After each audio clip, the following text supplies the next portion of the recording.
Hello friends, good morning. আমি সুস্মিতা চলে এসেছি আর একটা নতুন ভিডিওর সাথে। আমি তো ভালোই আছি, তোমরা সবাই কেমন আছো জানিও। আর এই যে দেখো, সকালে প্রথমে বাসি কাজটা সেরে নিয়ে বিছানাটা পরিষ্কার করে নিই, কারণ বিছানাটা অগোছালো হয়ে থাকলে অতটা ভালো লাগে না, সেই জন্য বিছানাটা গুছিয়ে নিয়েছি। আর তারপরে দেখো, এই যে ঘরটাও মোটামুটি গোছানোই আছে। আর এরপরে বাদবাকি যা সারাদিন করি তোমাদের সাথে শেয়ার করব, দেখো তোমরা ভিডিওটা। আর তারপরে দেখো, এই যে আগের দিনে রাত্রি বলতে সন্ধেবেলা আর কি আমাদের লক্ষ্মী পুজো হয়েছিল, মানে পৌষ পার্বণের মাঝের দিন আর কি ওটা। আর লক্ষ্মী পুজো হয়েছিল বলে ওটা আলপনাগুলো এখন তুলতে নেই, একদিন বাদে তারপর ভোরবেলা তুলতে হয়, সেই জন্য ওটা চাপা দেওয়াই আছে। আর আমি সাইড দিয়ে নিত্যদিনের যে পুজো হয় সেটা দিয়ে নিয়েছিলাম। আর দেখো, এটা লক্ষ্মী পুজোর পরের দিনের আর কি ভিডিও। আর মাংস রান্না করব বলে মাংসগুলো দেখো বাজার টাজার সব করে নিয়ে চলে এসেছি। এই যে দেখো, এবার এইগুলো মাংসগুলো ধুয়ে নেব আর কি, ধুয়ে নিচ্ছি দেখো পরিষ্কার করে।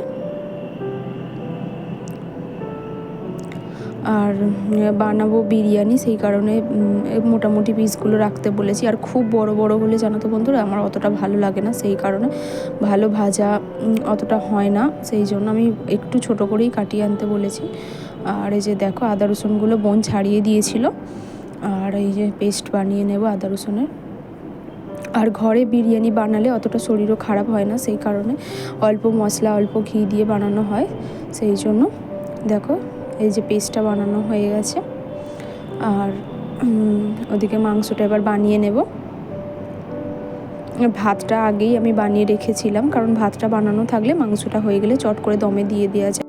আর এই যে দেখো, পেঁয়াজটা কাটা হয়ে গেছে, এই যে সব কিছু রেডি করে নিয়েছি। আর ধনেপাতাটাও দেখো কুচিয়ে নিয়েছি। আর এই যে দেখো, প্রথমে পেঁয়াজগুলো ভাজা ভাজা করে নিয়েছি।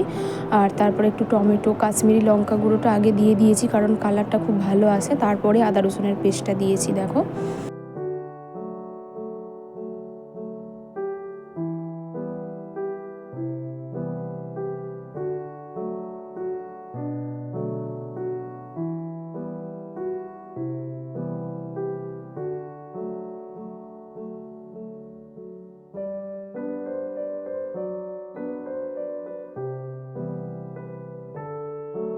আর এরপরে দেখো, একটু গোলমরিচের গুঁড়ো দিয়ে দিচ্ছি আর কি, এটা দিলে টেস্টটা বেশ ভালো লাগে খেতে, একটু ঝাল হয়ে যায় কিন্তু ভালোই লাগে খেতে।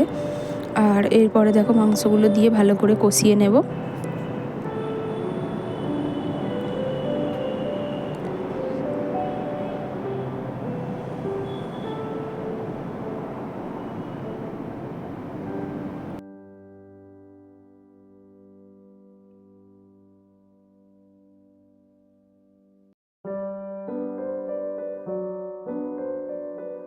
এক সাইডে দেখো, একটু টমেটোর চাটনি আর কি বানাবো, সেই জন্য টমেটোগুলো একটু কেটে নিচ্ছি।